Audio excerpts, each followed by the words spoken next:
හරි අපි දැන් 2025 ඉනෝගනික් රචනා 9 ඒ ප්‍රශ්නේ කතා කරන්න හදන්නේ. ඒ කියන්නේ ගිය අවුරුද්දේ ආව පේපර්. හරි බලන්න.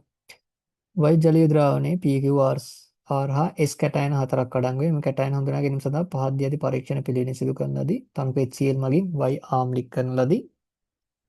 විශ්ලේෂණික පළවෙනි කාණ්ඩය. තනු HCl දාලා තිනවා. ඊට පස්සේ සුදු පාට අවක්ෂේපයක් හම්බෙලා තියෙනවා. එහෙනම් P1 වලට එන්න පුළුවන් මොනවද? HgCl PbCl2 අරගෙන ලියාගෙනත් වැඩක් නැහැ. Hg2Cl2 හරි. හදිසියවත් මේ දෙක නොවුනොත් ඒක ගන්න. හරිද? මම දැන් ටික ලියන්නේ නැහැ. හරි. ඒක අහන්නෙම නැහැ. හරි. ඊට පස්සේ දෙවෙනි එක P1 පෙරා වෙන් කර ලැබෙන පෙරණය තුන H2S බූලනය කරනදී විශ්ලේෂණික දෙවෙනි කාණ්ඩයේ අවක්ෂේපයක් නැහැ. ඒ තුනට අවක්ෂේප නමියම නැහැ. තුන්වෙනි එක H2S මුලින්ම ඉවත් කිරීම සඳහා යත පෙරණය නටවන ලදී. සාන්ද්‍ර HNO3 බිඳු කිහිපයක් එක් කර ද්‍රාවණය නටවා සිසිල් කර NH4Cl NH4H එක් කරන ලදී. Q1 දුඹුරු පාට අවක්ෂේපයක්. අන්න Q1 එක මට හරියටම කියන්න පුළුවන් මොනවද? Ferric hydroxide. රතු දුඹුරු පාට අවක්ෂේප. Ferric hydroxide. හරි. හරි. ඒ ටික හරි. Q1 පෙරාවෙන් කර ලැබෙන ද්‍රාවණය තුළින් H2S බුලනය කරන ලදී. විශ්ලේෂණික මේක 3 මේක තුන්වෙනි කාණ්ඩය මේක හතරවෙනි කාණ්ඩය හතරවෙනි කාණ්ඩේ කළු පාට අවක්ෂේප දෙකක් ආවනේ. කොබෝල්ට් සල්ෆයිඩ් නිකල් සල්ෆයිඩ් ඒ දෙකම වෙන්න පුළුවන්. R ඊට පස්සේ R1 පෙරාවෙන් කර H2S මුළුමනින් ඉවත් කිරීම සඳහා ලැබෙන පෙරණය නටවා සිසිල් කර NH4 විශ්ලේෂණයේ පස්වෙනි කාණ්ඩයේ මේ සුදු පාට අවක්ෂේපය තුනක් වෙන්න පුළුවන්. Calcium carbonate, strontium carbonate, barium carbonate. ඔය තමයි එන්න පුළුවන් උත්තර. දැන් ටිකක් හොයාගත්තා Q. Q කියන එක Q1 නේ. Q1 කියන එක හොයාගත්තා. හරියට. හරි. ඊට පස්සේ ඊළඟ කොටසට යන්න.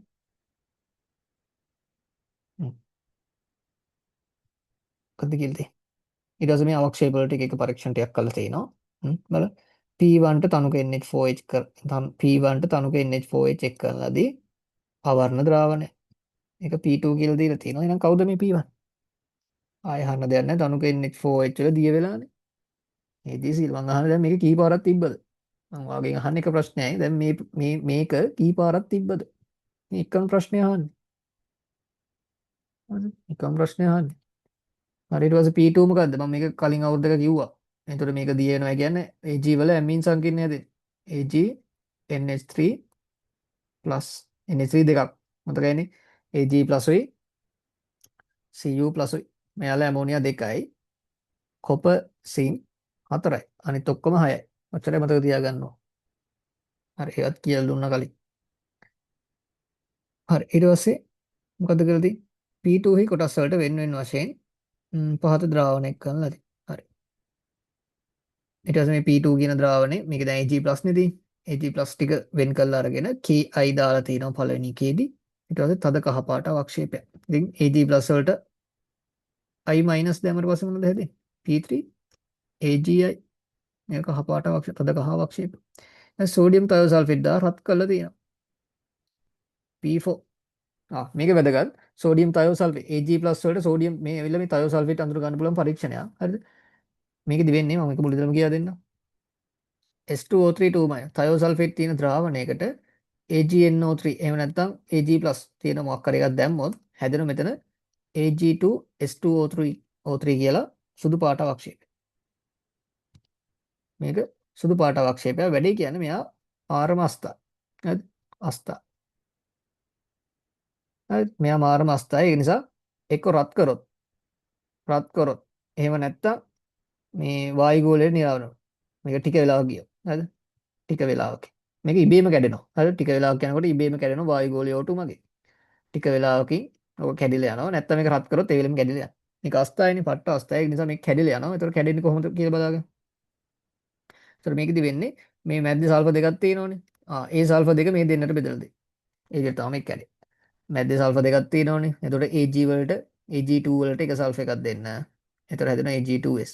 ධන මෙතන දැන් O3 නේ. O3 වලට එක සල්ෆර් එකක් දෙන්න. එතකොට හැදෙනවා SO3. Ag2S කියන එක දැන්ටමත් දන්නවා කලින් අවුරුද්දට අපි කතා කරා මේවල කළු පාට අවක්ෂේපය. SO3 කියන්නේ වායුව. ආවරණ වායුව. හරිද? ඔක තමයි. එතන මෙතන වෙලා තින්නේ ඒක. Ag+ තියෙනවා සෝඩියම් තයෝසල්ෆේට් දාන්නේ. හරිද?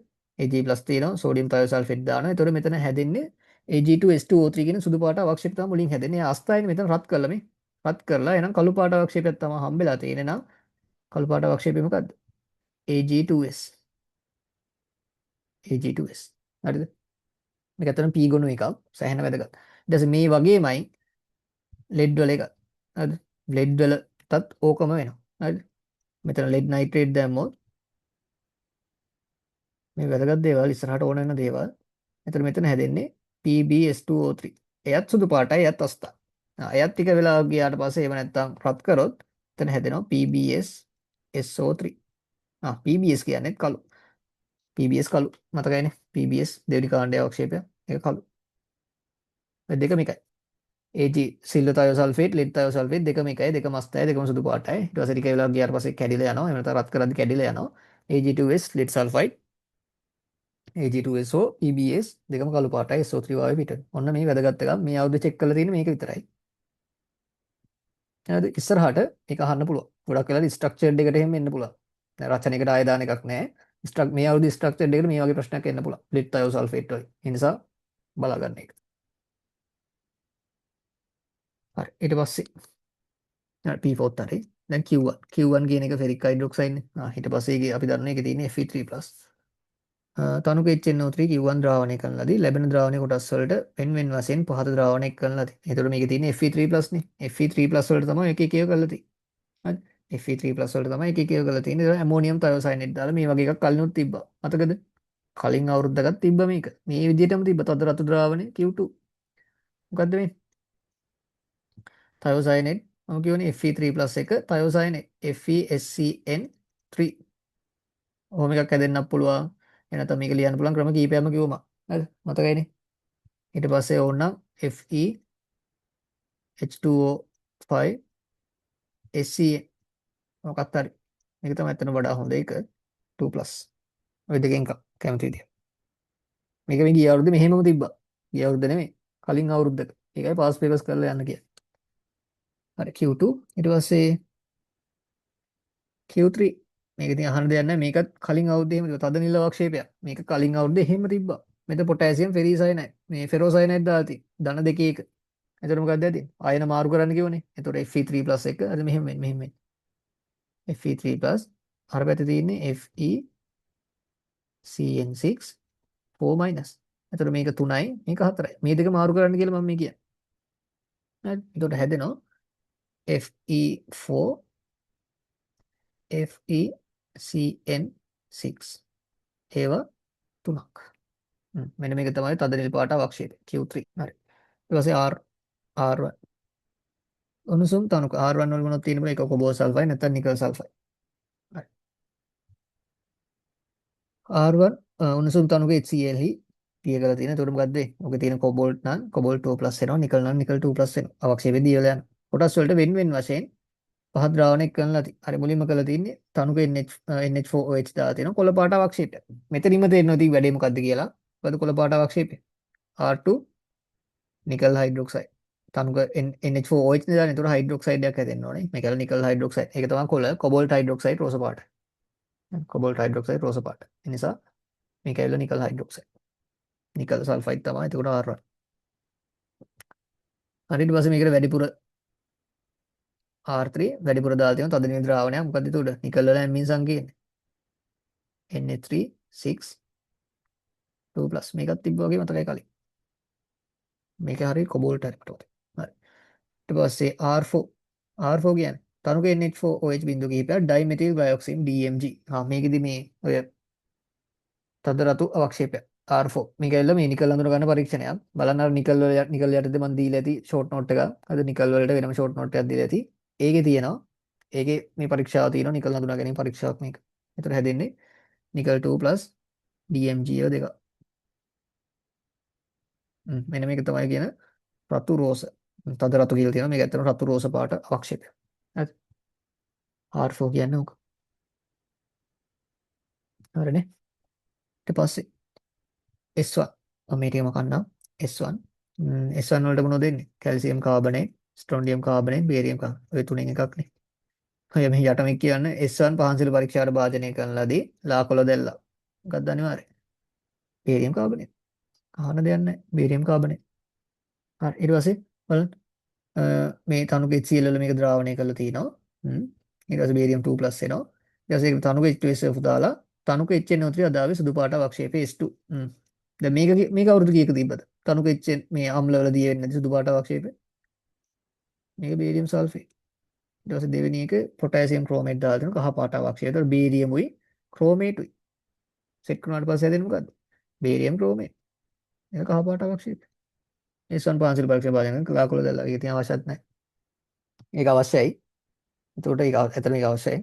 ලාකොල දැල්ලා ඒකෙන් තමයි මේක බේරියම් කියලා හඳුනගන්නේ. ඊට පස්සේ ඉතින් මේ ටික මේක කරන් තියෙන්නේ. මෙතන මේ අනිවාර්ය මේ තනුකාම්ල වල අදාවේ සුදු පාට වගේ බේරියම් සල්ෆේට්. එතනොත් ගන්න පුළුවන් මේක අනිවාර්යෙන් බේරියම් තියෙන්නේ කියලා. එච්චරයි ඉතින්. 2025 ගිය අවුරුද්ද. අපිට පළවෙනි එකේ දීලා තියෙන්නේ මොකද්ද? මේකේ තියෙන කැටායන අඳුන ගන්න කියලානේ. PQRS වල තියෙන කැටායන. ඒතකොට P වල තියෙන්නේ Ag+. P වල තියෙන්නේ Ag+. එහෙනම් Q වල මොනවද තියෙන්නේ?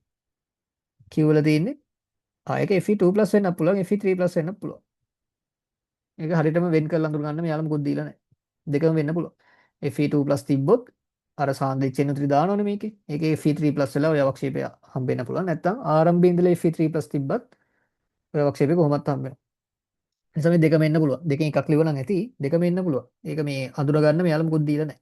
ඒක අඳුර ගන්න හොඳ මේක තමයි. ඔය Q කියන අවක්ෂේපෙට වෙනම NaOH වගේ දැම්මට පස්සේ හම්බෙනව මොකද්ද? දැන් Fe2+ නම් ඉන්නේ.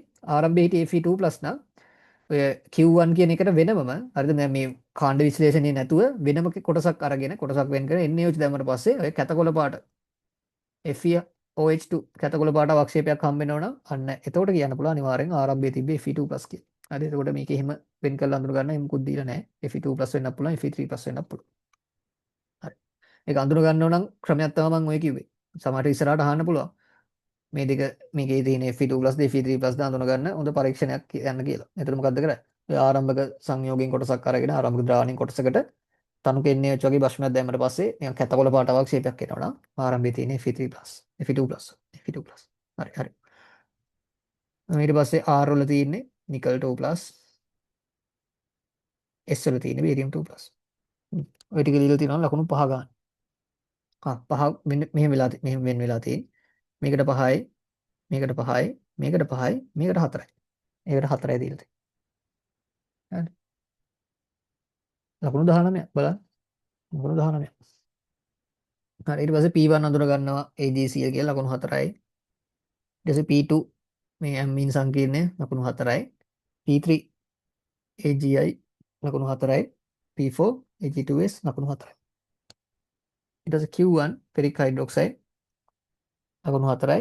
ඊට පස්සේ Q2 වල එක්ක මේක හෝ මේක ලකුණු 4යි. දෙකෙන් කැමති එකක්. හරි. ඔයාලට ලේසි එකක් මතක තියාගන්න. ලකුණු 4යි. මේ ගිය අවුරුද්දේ කලින් අවුරුද්දකට තිබ්බ මේක මෙහෙම Q3 වලට ලකුණු 4යි. මේකත් කලින් අවුරුද්දක තිබ්බා. ඒ නිසා දැන් ඔයා මතක තියාගන්න ඕනේ මේකේ අනිත් එක Fe2+ හඳුනා ගැනීමේ පරීක්ෂා. ඒක බලන්න. හරි. ඊට පස්සේ nickel sulphide R1 nickel sulphide ලකුණු 4යි. ඊට පස්සේ R2 නිකල් හයිඩ්‍රොක්සයිඩ් ලකුණු 4යි. ඊට පස්සේ නිකල් වල ඇමීන් සංකීර්ණ ලකුණු 4යි. ඊට පස්සේ නිකල් DMG twice ලකුණු 4යි. ඊට පස්සේ S1 බේරියම් කාබනේට් ලකුණු 4යි. S2 බේරියම් සල්ෆේට් ලකුණු 4යි. S3 බේරියම් ක්‍රෝමේට් ලකුණු 4යි. බලන්න කොච්චර ලේසිද කියලා. ලකුණු 75ම ගන්න පුළුවන් විනාඩි 5යි. විනාඩි 5ක් යන්නෙත් නෙමෙයි ලියන්න යන වෙලාව විතරයි. මේ වගේ පොඩ්ඩක් වේගෙන් ලියන්න හරිද? නිකන් බෝල කර කර ලියන්න එපා. බලන්න කොච්චර ලේසිද කියලා. බලන්න කොච්චර ලේසිද කියලා. ලකුණු 75.